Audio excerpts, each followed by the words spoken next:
hay fuerzas que le están tratando de vender a uno algo y que realmente lo que está pasando atrás pues no es la verdad, no hay integridad. Y esa integridad es la responsabilidad de uno. Entonces si uno le dicen este pollo es orgánico y no sé qué, ok, dice en el paquete. ¿Pero de verdad lo es? ¿Esta gallina está feliz? ¿Qué tan feliz está? ¿Y no será que habrá otra gallina más feliz de la que me puedo comer el huevito? Buenas, nuevas, bienvenidos a un episodio más de Bicla Podcast. Hoy, señores y señoras, vamos a comenzar un poco filosófico porque el invitado lo amerita. ¿Alguna vez ustedes se han preguntado cómo podemos considerar el sabor y la comida como una potente fuente evolutiva, impulsando la forma en que nos relacionamos con la tierra? Esto suena wow. ¿Cómo podemos alimentar nuestro deseo mientras mantenemos el equilibrio en nuestros cuerpos y nuestras relaciones con el planeta? Nos ha puesto a pensar este invitado. En este episodio hablaremos sobre esos cuestionamientos y tendremos una charla muy deliciosa, literalmente. Pues hablamos de alimentación, de sabor, de deseo, placer, evolución, equilibrio y mucha conciencia, que es una de las cosas más importantes aquí en Bicla. Y para ello tenemos un invitado muy especial, una persona que tiene una sabiduría y filosofía que me encanta. Él es Charles Michel, artista e investigador de la comida. Él es líder en activismo alimentario y un educador de corazón, de alma. Su trabajo gira en torno a la idea de devolver la comida al centro de nuestras vidas. Puede ser este acto un catalizador, además, para el cambio interno, social y ambiental. Así que, por favor, queridos oyentes, acompáñennos si quieren también descubrir cómo reconectar con el poder elemental de la comida consciente a través de los sentidos. Charles, qué placer tenerte aquí. Tú no sabes qué emocionada estoy porque desde hace muchísimos años que supe de ti, te admiro, te sigo, me pareces que tienes una mezcla fantástica de tu ser que debería todo el mundo conocer y por eso hoy para mí es un honor tenerte en nuestro podcast. Bienvenido. Ay, gracias Claudia, qué honor, qué lindo también ese trabajo que estás haciendo tú, moviendo gente, moviendo corazones alrededor de la conciencia y mejorar nuestras conexiones. Entonces pues nada, un honor estar aquí. Bienvenidos los coherentes, los conscientes, los diferentes, los que quieren cambiar y los que no saben cómo hacerlo o por dónde empezar. Bienvenidos a Bicla Podcast. Mira, Charles, yo quiero contarle a mis oyentes en dónde te conocí, porque, a ver, esta es la primera vez que yo lo veo en persona. Los que están en este momento viendo desde el canal de YouTube, lo estoy viendo y me parece increíble porque cuando yo lo vi la primera vez, lo vi en The Final Table. Ustedes saben que yo trabajo en un show de cocina, entonces me gusta ver muchísimos shows de cocina y cuando lo vi a él, yo dije, wow, yo no puedo creer que él sea colombiano, porque, ¿saben? Digamos que parte de la labor que hacemos en MasterChef es que algún día, ojalá nuestra gastronomía tenga ese boom que ha tenido, por ejemplo, la música de nuestro país, el café de nuestro país. Y yo creo que tenemos demasiado por contarle al mundo y no hemos logrado dar ese salto. Y cuando yo vi un colombiano en este programa tan espectacular, cocinando de la manera como lo hacía, yo decía, ¿por qué no hay más colombianos en el mundo mostrando nuestra gastronomía? Entonces siempre quise conocerte y qué dicha pues poder tenerte aquí de cerca y acompañar además a los oyentes en esta charla tan maravillosa que vamos a tener. Pero antes de entrar al grueso, quiero que me respondas estas preguntas, o lo uno o lo otro.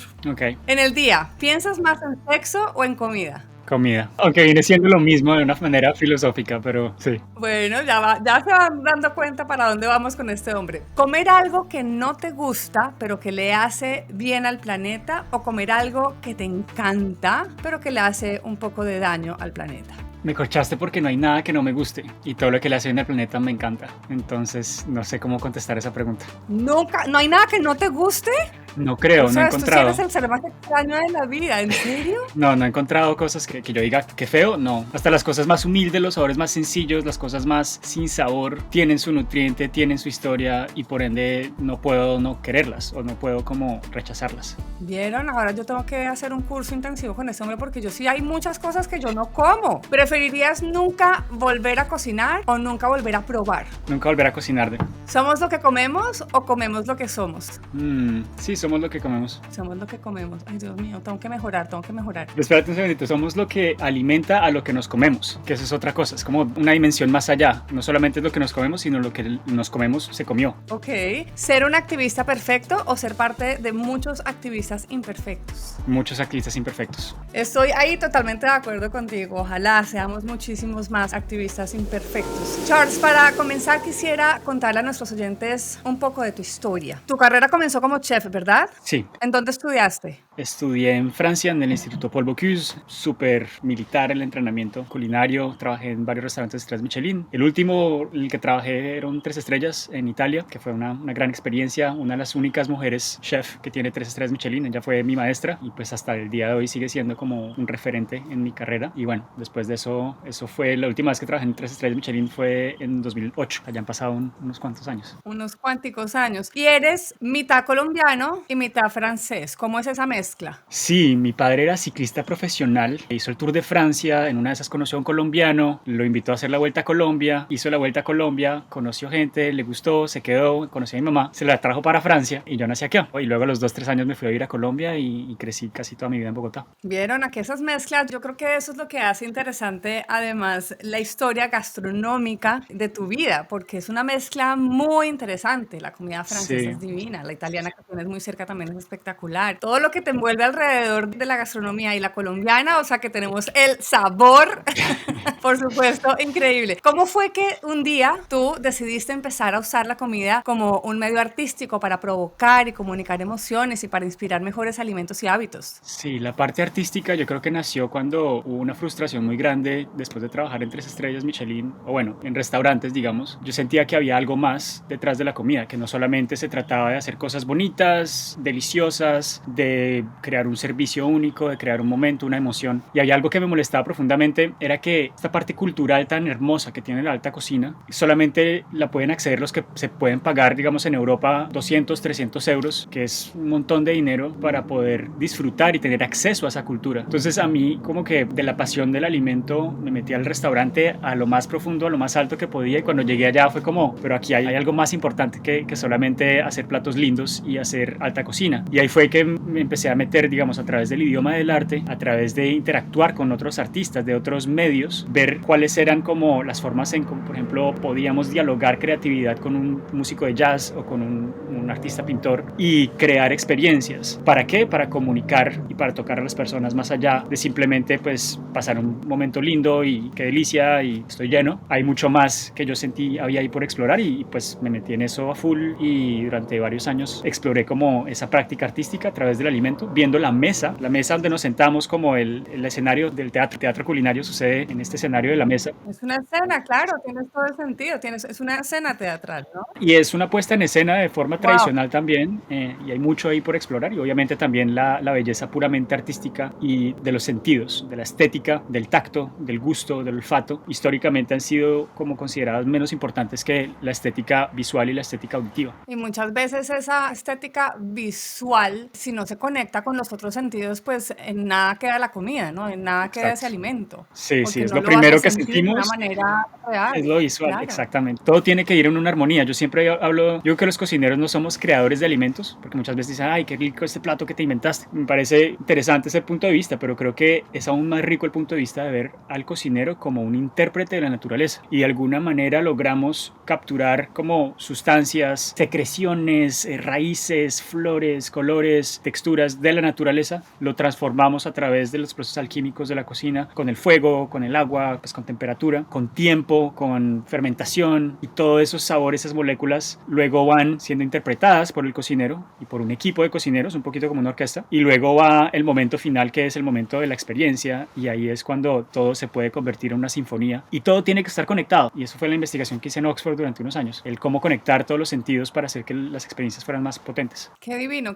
escucharte. Mira que te escucho y como que se me eriza la piel, porque digamos que he aprendido muchísimo durante todos estos años en MasterChef cómo poder comunicar de una manera distinta esa forma como nos alimentamos, cómo tratamos los alimentos, cómo miramos los alimentos, cómo valoramos el alimento, y llevar ese mensaje muchas veces es difícil en una sociedad en donde está acostumbrada a llenarse. La crisis alimentaria cada vez hace más necesario abordar la manera como comemos desde diferentes ángulos para que podamos avanzar conscientemente como especie a través de un cambio sistémico y como individuos. Desde tu experiencia, Charles, ¿de qué manera la psicología experimental, la ciencia sensorial, la filosofía, las artes, la cultura, incluso la espiritualidad y la gastronomía te han permitido lograr esto? No, qué linda pregunta, gracias. Pues mira, entre más he explorado como la cultura culinaria en sus diferentes formas, desde el restaurante más fino hasta la cosa más humilde. He estado, por ejemplo, en Tasajera, en Magdalena, donde me probé uno de los bocados más ricos de mi vida. Y Tasajera es probablemente una de las comunidades más pobres de Colombia y más golpeadas por la violencia. Y había belleza sensorial y lo que Aristóteles llamaba eudaimonia, el sentido como de un propósito que compone el placer. El placer no solamente es sensorial, el placer también viene desde una parte cognitiva de entender que algo está bien o no. Y había, cuando yo veo como que esta amplitud, ¿no? De el lugar más fino del mundo, o bueno, como este sitio costosísimo para poder alimentarse, y por otro lado la plaza de mercado de Tasajera, y eso generaba en mi cuerpo, en mi mente, el mismo nivel de potencia, de llegar a las lágrimas. Y ahí es cuando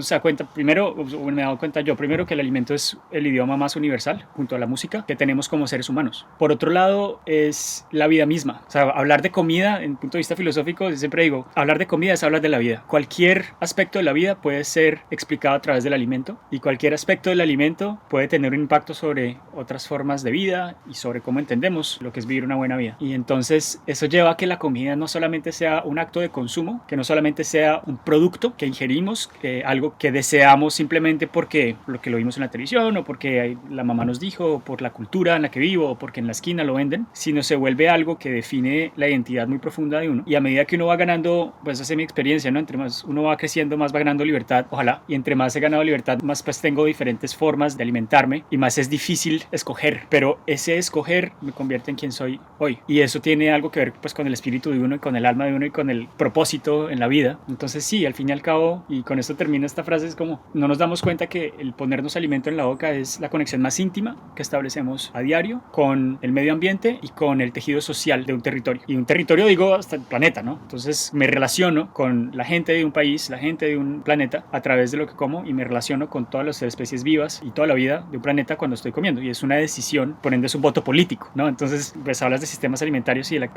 crisis que está pasando, que está viniendo, cómo vamos a movernos alrededor de eso. Yo creo que necesitamos más sabiduría alrededor de los alimentos. Eso es un punto bien importante. Qué lindo lo que hablas de que la comida es la conexión más íntima y directa que tenemos con la naturaleza, porque al final todos los días la comida alimenta nuestra conciencia, que es de lo que más o menos estás hablando ahí, no solo con nuestro cuerpo, sino con nuestra conciencia. Y tú, como diseñador de experiencias, artista y experto en sabores, utilizas justamente la comida y el ritual de la comida como medios para inspirar una alimentación consciente y para dar soluciones regenerativas en la relación entre los humanos y la naturaleza. Y es lindo porque cuando acá hablamos de conciencia, de ser más conscientes en nuestro planeta, hablamos justamente de eso, de cómo podemos nosotros entendernos como parte de un ecosistema de una manera mucho más consciente, cuestionándonos nuestro paso por esta tierra. Y si lo cerramos un poco a la alimentación, es un poco lo mismo, cómo nosotros nos cuestionamos cada cosa, cada bocado que nos metemos a la boca, no por el sabor per se o no por el nutriente per se, sino por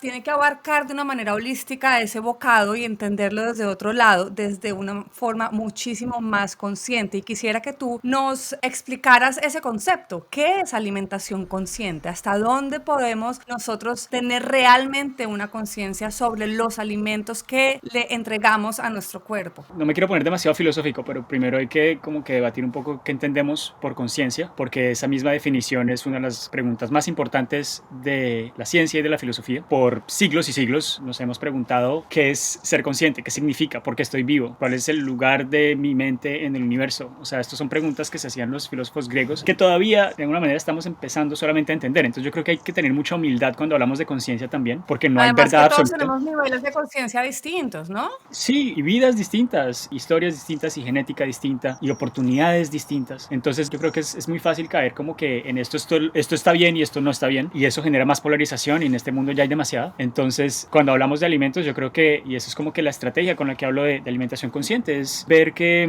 es un idioma que nos puede juntar y todos podemos hacer un poquito mejor cada día. Entonces el ideal de la conciencia o de ser súper consciente creo que sigue siendo un ideal, es como de ser perfecto o llegar a la felicidad absoluta o al nirvana, eso es un ideal, pero si hay un opuesto y estamos como por acá navegando entre los dos y podemos ir un poquito acercándonos hacia la conciencia, tomando decisiones, la decisión A o la decisión B. ¿Cómo tomo la decisión? ¿Cómo sé qué decisión es mejor para mi cuerpo y para el planeta? Pues primero me tiene que importar, tengo que tener una ética. Para eso tengo que tener pues acceso a información que me diga esto sucede de esta manera y esto sucede de esta manera, escoja. Y eso nos hace falta. En el sistema alimentario hoy en día está muy basado en la inconsciencia justamente, o en el desconocimiento, que nos dan cosas que yo creo que simplemente si en los colegios enseñásemos o mostrásemos cómo sucede para tener un pedazo de carne en la mesa, qué sucede antes. Si uno viera todo el proceso, hay mucha gente que diría, de pronto no quiero comer de esto. Solamente viéndolo, solamente sabiéndolo, teniendo acceso a la información de cómo se hace. Y bueno, digo un pedazo de carne, puede ser hasta un aguacate, porque hay aguacates que también están untados de violencia o de deforestación. El cacao también está untado de deforestación muchas veces. Entonces hay muchas cosas, ¿no? Entonces es el entender un poco mejor, el iluminar un poco el camino y el entendimiento que tiene cada cosa que llega a mi cuerpo, y eso obviamente requiere investigación, requiere acceso a información, y poco a poco se toman mejores decisiones. Yo creo que ahí está la gran cuestión de nuestro planeta, es cómo vamos a evolucionar como especie en este momento, que es uno de los puntos de inflexión más importantes de la historia de la humanidad, porque el internet acaba de aparecer, porque la inteligencia artificial acaba de llegar, y esto no se va a ir para ningún lado, y tenemos mucho que evolucionar, pero hay mucho sufrimiento en el planeta y mucho sufrimiento innecesario, y la forma en cómo nos alimentamos puede cambiar las cosas. En resumidas cuentas, pues invitaría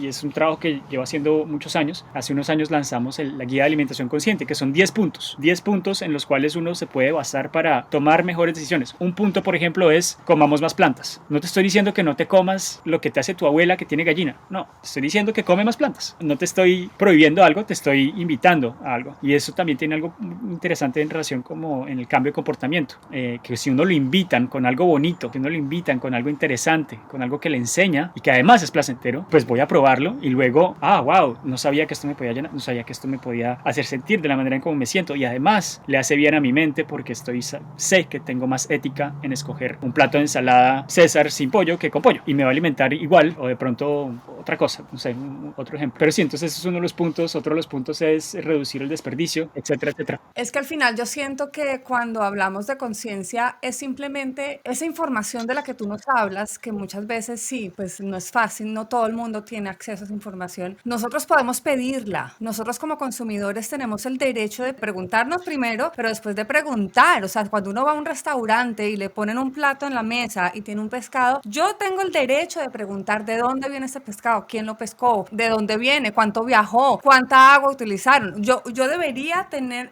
esa opción de poder preguntar y de alguna manera exigir una respuesta. Y en la medida que nosotros como consumidores desde este lado de la mesa, hablando netamente de alimentación, exijamos esas respuestas, pues el otro lado de la mesa, en ese caso el cocinero, el restaurante, bueno, el dueño del lugar, va a tener que forzarse a tener también esa información, porque la cosa es que nosotros muchas veces ni siquiera nos preguntamos, y por lo tanto entonces el dueño del lugar o el cocinero dice, pues tampoco tengo que yo saber esa información. Pero en la medida que todos empecemos con este cuestionamiento, hacemos que otros se cuestionen y empezamos a tener una trazabilidad del producto, que es el que nos va a contar la verdad. Ahora quiero que vayamos más adelante con esos 10 puntos que me parecen divinos, espectaculares. Me parece además muy interesante todo lo que compartes en tus redes sociales, y además te felicito porque yo amo a las personas que hacen muy buen uso de las redes sociales, porque tenemos el poder de comunicar de una manera correcta y lo haces con creces. Y también obviamente en tus masterclasses y en tus charlas. Pero hay algo en particular que me llamó mucho la atención, y son los paralelos que haces entre flavor energy, o sea, la energía del sabor, y el sexual energy, la energía sexual. Cómo el sabor y el placer se encuentran con nuestra conciencia y la transformación que necesitamos para el planeta. Mejor dicho, por favor explícanos eso de que podemos tomar el sabor como una potente fuerza evolutiva, impulsando la forma en que nosotros nos relacionamos con la tierra y toda la vida. Sí, pues empezando por, digamos, con un dato de neurociencia, y es que el cerebro humano en los momentos en los que más se activa es en la experiencia de comer. Tiene, digamos, todos nuestros sentidos colaboran para generar la experiencia del sabor, todos los sentidos, y la única experiencia que une todos los sentidos es el alimentarnos. Si no lo piensas, es el alimentarse, y el acto de amor también genera una estimulación de todos los sentidos. Eso quiere decir que de un punto de vista evolutivo nuestro cerebro evolucionó para afinar muy bien todo lo que lleva a ese momento de consumir o de reproducirse. ¿Por qué? Esas son las dos cadenas de la vida. O sea, por acá consumo vida y luego con otro ser humano puedo crear más vida. Por eso estamos acá. De alguna manera hay algo primordial de nuestra evolución y nuestra biología que se relaciona a esa importancia. Ahora, yo creo que esto vale tanto como para la educación sexual como para la educación alimentaria. ¿Por qué no enseñamos las cosas más básicas a todo el mundo con relación a los dos actos más fundamentales del ser humano, que es el amar y el comer? No nos enseñan nada, nos dejan ahí en la calle, literalmente, en la calle, aprender en el recreo, en el patio de recreo, por ahí un amigo que uno le dice, que le cuenta, y uno va aprendiendo a las malas realmente, o sea, tropezándose. Exacto, cuando es algo que requiere tanta sabiduría. Y ahora, cuando uno va a los conocimientos ancestrales más inspiradores, más lindos del planeta, estoy pensando en el budismo, en el budismo tibetano, por ejemplo, estoy pensando en el hinduismo, estoy pensando en la cosmovisión de la Sierra Nevada de Santa Marta, de los hermanos mayores Ikyu y bueno, de las 4 comunidades, o de las comunidades amazónicas. Cuando uno va a ese conocimiento muy ancestral, ellos, primero que todo, no son temas tabú. Segundo, son temas en los que se habla del poder, o sea, del poder de verdad, no el poder de la política y el dinero, sino el poder que está dentro de uno. Y ahí se relaciona con la energía vital, y se relaciona de alguna manera muy íntimamente la energía vital que viene del amar y del comer. Entonces, digamos que este concepto de flavor energy o energía de sabor, como se hablaría de energía sexual, es que de energía sexual hablamos un poco, ¿no? Hay gente que ya se especializa en entender un poco cómo manejar el deseo, cómo manejar pues esta como intuición, ¿no? Por no decir el instinto animal. Entonces yo prefiero decir como intuición humana a hablar de instinto animal. Esa intuición que viene en el momento de decidir qué comemos, de decidir qué amamos y cómo lo amamos. En el alimento yo creo que no se ha hablado. En el alimento las fuerzas que nos empujan a tomar una decisión u otra son muy inconscientes. Inconscientes es decir que vienen desde los medios de comunicación o la publicidad en general, ¿no? Que nos influencia enormemente. Hay un montón de estudios de neurociencia que muestran cómo si tú ves una imagen de un fast food, de una comida rápida que no es muy saludable, así no le pares bolas, va a influenciar tu toma de decisiones en el momento de decir qué quieres comer en la próxima comida. Entonces inconscientemente te está afectando pues la persona que quiere venderte un producto y no estás tomando la decisión tú, no eres libre. En el momento en que tú eres más libre es el momento en que tú puedes realmente escoger lo que te hace bien y lo que sabes que es bueno para ti, no simplemente lo que se te está dando. Y también hay fenómenos culturales. Entonces yo lo que digo es que es muy importante estudiar hoy en día esa energía de sabor, que es la energía que básicamente le da fuerza, le da ímpetu al deseo de comer. ¿Qué deseo? Y si mejoro lo que yo deseo, con relación a cómo me alimento, estoy mejorando mi cuerpo, estoy mejorando mi mente, estoy mejorando todas mis relaciones, al fin y al cabo. Esto me hace acordar, yo creo que mucha gente, estoy segura que todos los oyentes que están aquí deben estar pensando, ¿por qué muchas veces relacionamos el sexo con la comida de manera inconsciente, ¿no? Incluso muchas veces decimos que podemos conquistar a alguien a través de un plato. Y sí, o sea, cuando uno dice, ¿cómo podrías conquistar a alguien? No, o sea, un plato, ¿por qué? Porque para mí un plato de comida es el mayor acto de amor. Y no solamente por el hecho de que yo pueda conquistar a una persona con eso que acaba de comer, sino por todo lo que hay detrás. Es que, ¿qué hice yo para que ese plato lograra tener esos sabores, se viera así de bonito? Y cuando esa persona se lo mete a la boca, muchas veces dicen, uy, no, es que este bocado, o sea, mejor dicho, es como un orgasmo en mi boca. Y realmente ahí es donde nosotros empezamos a conectar ese placer de los sabores, de la comida, de la alimentación, con esa energía sexual. Incluso, para ir un poco más allá, hemos escuchado muchos momentos sexuales en donde se utiliza la comida, el chocolate, una fresa, una copa de vino, ¿no? Y ahí estamos mezclando, estamos llevando estas dos ramas, ¿no? La alimentación y el deseo sexual en uno solo. Y para irnos no tanto al lado sexual, me acabo de acordar cuando vimos la película Ratatouille, que se mete ese bocado, inmediatamente la memoria viaja. ¿Y cuántas veces nosotros nos metemos un bocado a la boca y, uy, esto me sabe a mi casa? Ay, esto me recuerda a mi abuela. Ay, esto me llevó a la finca. Y uno puede estar en Francia y de repente dice, miércoles, esto me sabe a mi casa, algo pasó. Y es porque al final se impregna dentro de nuestro cuerpo ese placer, esas sensaciones. Y me parece demasiado interesante verlo por ese lado. Creo que es un mensaje donde nos invitas a crear sabores conscientemente, es como una manera de dar forma al presente y al futuro de nuestra especie y decirnos que sí podemos cambiar nuestros hábitos para sentir mucho más placer por los alimentos que son buenos para nosotros y para el planeta. Y la palabra placer, muchas veces la gente la ve, ay, no, pues ahora entonces cada vez que me meta un pedazo de pizza a la boca, entonces voy a tener que sentir un orgasmo. Bueno, ¿y por qué no? Si eso te da placer, qué dicha. O sea, no nos dé miedo sentir placer, qué rico, qué delicia, ¿no? Y yo creo que lo que la comida nos hace sentir es maravilloso. O sea, y tenemos que aprovecharlo y disfrutarlo. Y yo creo que por el afán de los días y el mundo acelerado y los viajes y el trabajo y los niños y bueno, tantas cosas, se nos olvida traer todos los sentidos a un bocado y lo que hacemos es comer para llenarnos y salir corriendo y ya. Tenemos que dedicarle tiempo, así como hay que dedicarle tiempo al sexo, también hay que dedicarle tiempo a la alimentación y traer todos los sentidos y que no se nos olvide eso. No hay nada más delicioso que llevarnos a la boca lo que nos hace sentir placer, pero para quienes nos preocupamos por el medio ambiente, hay una paradoja muy interesante. Porque, Charles, hablemos de un ingrediente que ahora lo mencionaste hace un rato, que es muy conocido en la gastronomía y quizás uno de los productos favoritos de muchos de nuestros oyentes y mío, o sea, me meto acá dentro de la colada y es el chocolate. Y sabemos que el cultivo del chocolate, como bien lo dijiste, está relacionado con deforestación, pero es delicioso y se dice que tiene muchos nutrientes, además es curativo, además hay muchas personas que tendemos a conectar nuestras emociones con ese bocado de chocolate, con ese mordisquito que le damos al chocolate porque nos hace sentir bien, ¿no? Hay personas que dicen, yo me como chocolate cuando estoy triste y inmediatamente me sube la energía y el ánimo se me sube, se me olvida ese momento de tristeza, un chocolatico conquista, pero entonces empieza uno a cuestionarse, ¿no? Si es bueno para mí, ¿qué hago si no es bueno para el planeta? Pues pucha, o sea, de verdad, uno piensa, hasta la indulgencia tiene una huella en el medio ambiente, entonces ¿me lo como o no me lo como? Y se trata de tomar esas decisiones conscientes, volvemos al cuento de la conciencia, de cuánta responsabilidad quiero yo tomar sobre eso. Sin embargo, alimentar nuestro deseo, respetando nuestro cuerpo, por supuesto, y la tierra, no es algo que siempre muchos sepamos y me incluyo. ¿Cómo hacerlo, Charles? ¿Cómo alimentamos nuestro deseo mientras mantenemos el equilibrio en nuestros cuerpos y nuestras relaciones con el mundo de los vivos y con el planeta en general? El chocolate es un ejemplo hermoso con el cacao, porque el cacao tiene una historia que está muy relacionada con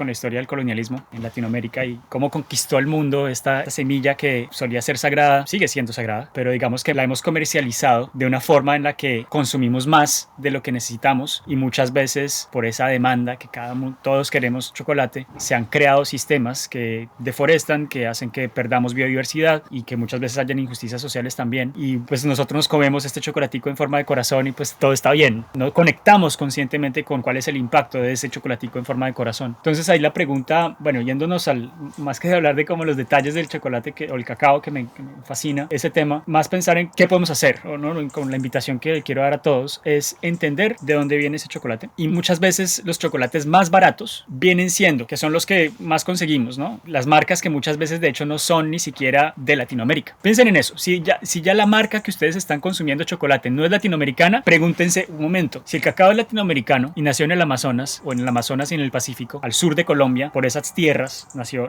el cacao, ¿por qué estamos comiendo una marca europea o estadounidense? Claro, se exporta el cacao y se procesa ya, se le echa azúcar y lo vuelven a mandar para acá y sigue siendo barato, entonces ahí como que algo está pasando porque pues cuánto se está ganando el campesino que está haciendo este trabajo. Entonces pensar por ahí. Entonces, ¿cuáles son las marcas locales? ¿Cómo se puede uno ver ahí? Primero que todo, y esto ha sido muy lindo, y es que cada vez veo más proyectos en los que se está haciendo todo el proceso, desde el árbol hasta la barra de chocolate, y se hace un proceso artesanal, y ese proceso muchas veces está siendo mucho más consciente que estas marcas que hacen como industriales y demás. ¿Qué pasa con las marcas de chocolate industriales? Que literalmente, y yo he visto terrenos en Ecuador en particular, donde arrasaron todo el bosque, sembraron líneas y líneas de hectáreas de cacao de una variedad que se llama el CCN51, es un híbrido que resiste resiste todas las pestes y resiste todas las fumigaciones que le ponen al cultivo para proteger de los insectos y para proteger de otras cosas. Entonces básicamente un proceso de amaestrar y de adueñarse de la fuerza de la naturaleza y la fuerza de esta planta del cacao, y obviamente así logran que se consiga el chocolate, pues, que es más barato. El chocolate bueno cuesta un poco más, y yo creo que eso es algo bien interesante, y es, si uno quiere llegar a ser más consciente, lastimosamente tiene que, como en inglés hay un dicho, ¿no? Que hay que poner el dinero donde está la boca, que es como muy apropiado. You gotta put your money where your mouth is. Entonces es como realmente entender que si uno le importa de verdad algo y mejorar su relación con algo, pues hay que invertirle más, y no solamente es dinero, es simplemente investigar, es buscar de pronto un proveedor de chocolate indígena. Hay unos chicos en la Sierra Nevada, en el río Don Diego, que crearon un centro de acopio en la comunidad de Cutunzama, y ellos compraron una máquina, invirtieron, y les apoyaron también de Europa unas ONGs, invirtieron en un melanger, y tienen su melanger y hacen su cacao, que baja el cacao de árboles centenarios, baja de las comunidades Kogi, de las comunidades Arhuaca, y les traen de a 10, de a 20 mazorcas de cacao, y ellos mismos bajan en mulo 24 horas caminando, 10 horas caminando esos cacaos, y hacen el chocolate ahí. Hay que comprar ese chocolate, y créanme que no es mucho más caro que el que viene de Europa, pues que al fin y al cabo uno, para conseguir alimento, tiene que hacer una transacción, tiene que pagarlo. Entonces investigar un poquito y luego poner ese voto, que es el billete de 10,000 pesos o de 5,000, no, es un voto, que yo voto por el cacao que deforesta y viene de afuera, y que no le paga a los campesinos, o el cacao que está apoyando a una comunidad indígena, a unos jóvenes, a unos hermanos que están trabajando juntos para enaltecer, digamos, la tradición de su cacao y de su tierra. Eso es una decisión que una es más consciente que la otra, y no quiere decir que pues haya que dejar de comer el otro chocolate. No, si uno también se quiere dar un gusto, primero uno, si me quiero dar un gusto, vamos, me como el que sea, el que me guste. Pero si uno quiere ser un poco más consciente y responsable con relación a todo lo demás, pues ahí hay una decisión que es mejor que la otra. Además que todos esos chocolates que vienen del otro lado del mundo y que son industrializados, no solamente es todo lo que cuenta Charles, sino que adicional a eso tienen aceite de palma, que no les voy a contar todo lo que hay detrás del aceite de palma, porque además es aún peor. Entonces sí, obviamente entre menos ingredientes, entre más cerca a la tierra, entre más local, entre más apoyemos las comunidades, pues obviamente mejor. Básicamente tenemos que apoyar lo local. O sea, para mí es como que si no apoyamos lo local, pues obviamente no estamos haciendo nada. Y entre más cerca a nuestra tierra, ¿no? El ingrediente, pues obviamente mejor para nosotros y mejor para la tierra. Así es como de alguna manera la comida se vuelve un lenguaje de amor. El amor hacia nosotros mismos, el amor hacia la tierra. Y la crisis alimentaria actual es un punto de inflexión en la historia del planeta y una de las principales contribuciones a la degradación ambiental. Ya lo hemos hablado aquí muchas veces en Bicla, en otros episodios, y sabemos que para diseñar un futuro mejor para nuestra especie y para el planeta, debemos evolucionar nuestras ideas, nuestras dietas, nuestras elecciones de alimentos. Se necesita un cambio sistémico, y de verdad esto deriva a una acción individual que se vuelve además una acción colectiva, que es muy importante. Hace un rato empezaste a hablar de estos 10 puntos para crear conciencia y apoyar el movimiento de alimentación regenerativa. Me gustaría que fuéramos punto a punto, sin alargarnos mucho, pero para que nuestra audiencia lo entienda, y ojalá de verdad la explicación la hagas lo más contundente, lo más sucinta, para que se nos quede en la cabeza. Hablaste ya, nos adentraste con el consumo local, digamos, ya nos hablaste un poquitico de esto, pero si quieres vamos uno a uno y nos explicas. Entonces acá tengo la lista, dice el primero, comer moderadamente. Sí, comer menos de mejor calidad. Ok, comer menos de mejor calidad. Es así de sencillo, es así de sencillo. El segundo dice cocinar con sabiduría. Por ejemplo, cuando tenemos un brócoli y queremos que se vea bonito, entonces cogemos las florecitas de arriba y cogemos el tallo y lo botamos a la basura. Eso no es sabio. Lo que es sabio es ver este tallo y cortarlo finito en una mandolina, o echarle sal y limón cortadito en tiritas, y se dan cuenta que hasta puede ser más rico lo que se está yendo a la basura que lo que se está consumiendo uno, lo que se está comiendo uno. Entonces la sabiduría del alimento es entender el alimento, y para eso se necesita un poquito pues explorar este arte de la cocina y aprender a cocinar. El tercero dice cuestionarse todo. Sí, yo creo que hay muchas ilusiones en este mundo, que a uno le dicen que esto está perfecto o esto está bien, y uno se lo come enterito. Hay que cuestionar todo. Entonces, porque muchas veces hay fuerzas que le están tratando de vender a uno algo, y que realmente lo que está pasando atrás pues no es la verdad, no hay integridad, y esa integridad es la responsabilidad de uno. Entonces si uno le dicen este pollo es orgánico y no sé qué, ok, dice en el paquete, pero ¿de verdad lo es? ¿Esta gallina está feliz? ¿Qué tan feliz está? ¿Y no será que habrá otra gallina más feliz de la que me puedo comer el huevito? Entonces es eso como que me parece interesante del cuestionamiento, que es pues una de las bases del pensamiento científico, es cuestionarlo todo. El cuarto dice comer es un acto político. Sí, como lo dije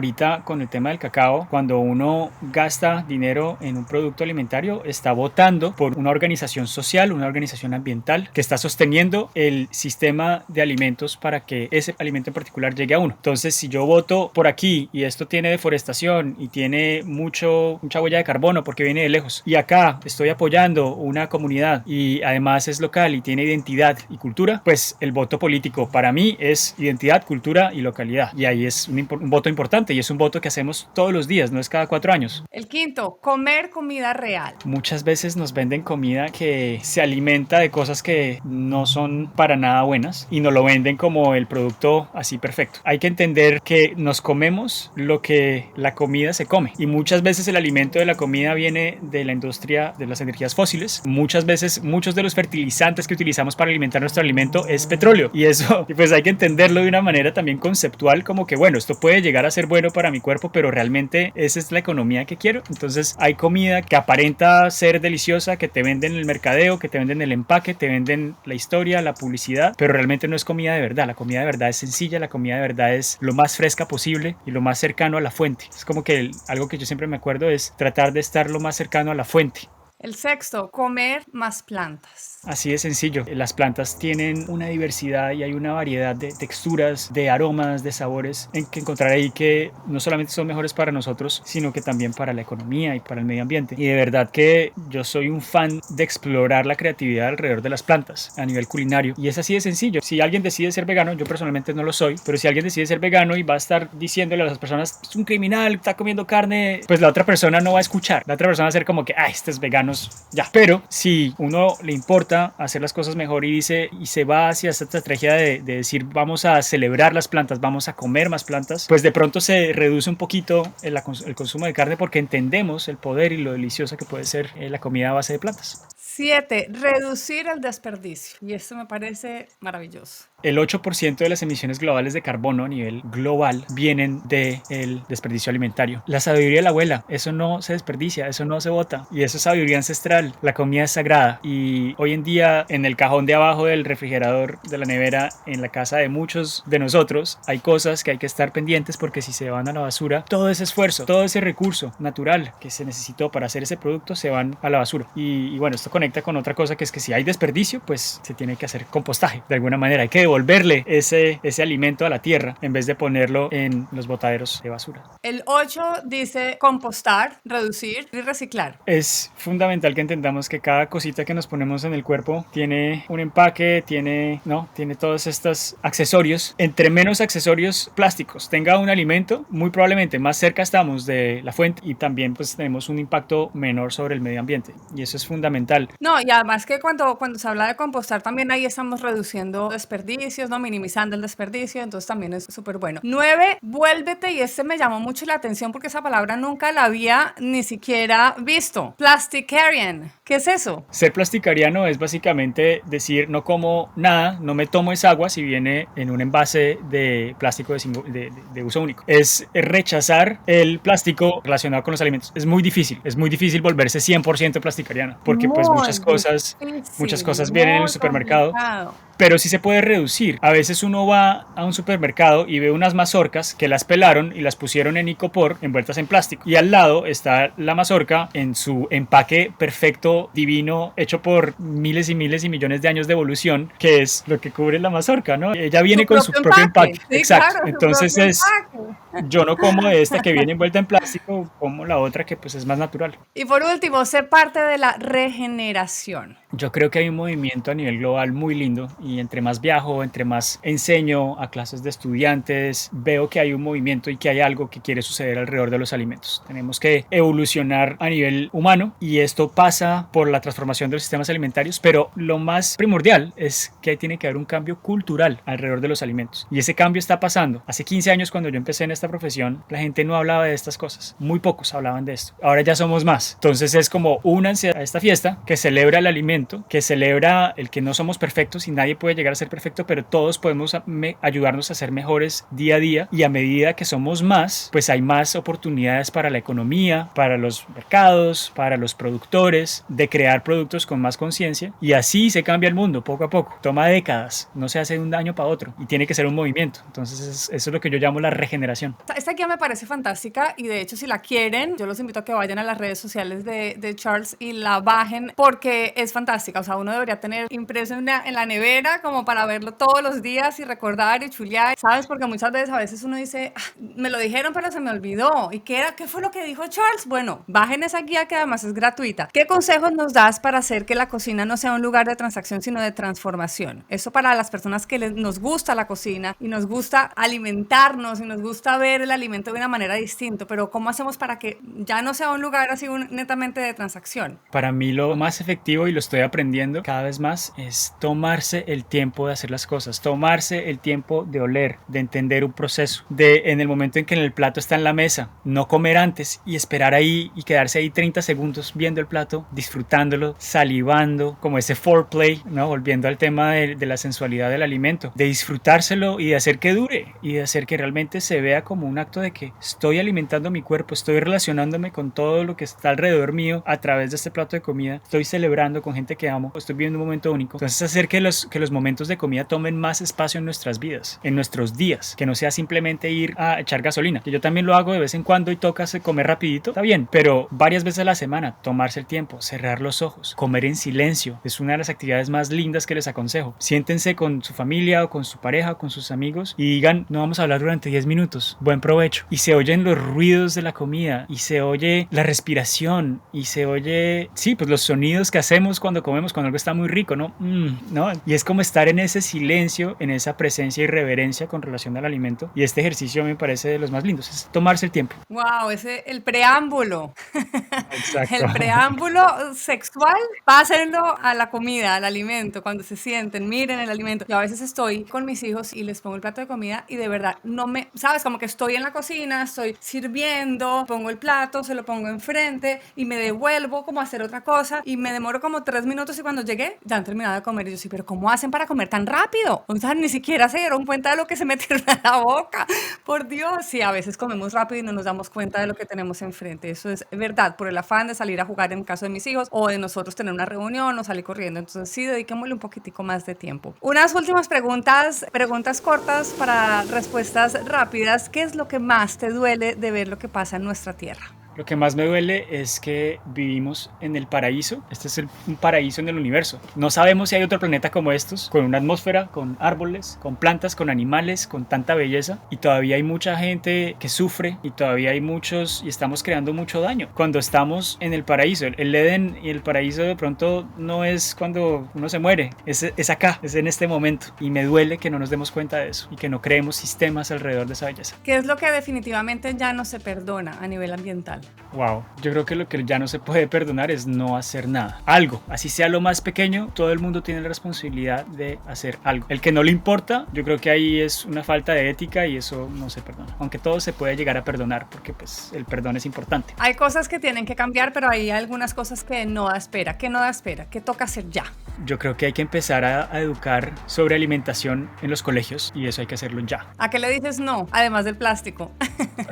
Le digo no a la intolerancia y a la polarización. A pesar de la situación actual del planeta, ¿qué hace que mantengas la esperanza? Lo que más me da esperanza es los momentos lindos que uno comparte con la familia, con los amigos alrededor de un plato de comida. Lo que me da esperanza es ver la belleza de la naturaleza cuando todavía se encuentra en lugares donde está sin tocar, que tenemos este privilegio de observar, pues sí, la maravilla del planeta en el que vivimos. Y también me da mucha esperanza las nuevas generaciones, los niños, los jóvenes que están en las calles haciendo activismo, que están dándose cuenta que hay que cambiar la forma en cómo actuamos, y yo siento que los líderes del futuro van a realmente hacer algo muy muy bonito con este planeta.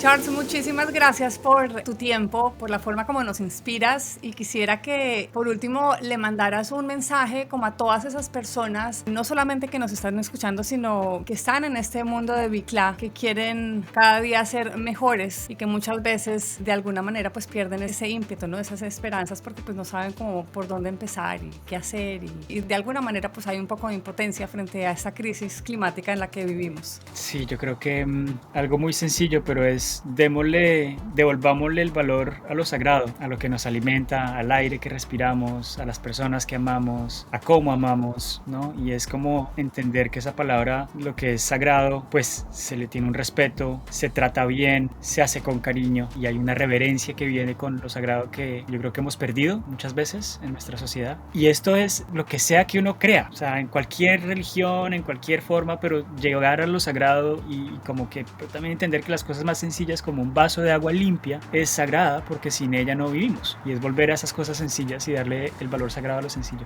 Este es un episodio que ha sido una invitación a reconectar con nuestros sentidos, con el placer y con el poder elemental de la comida de una manera muchísimo más consciente. Recuerden que cuanto más conectados estemos con nuestra comida, más nos conectamos con la tierra y con los humanos que nos rodean. Nos vemos en un próximo episodio. Feliz día, feliz noche, feliz vida.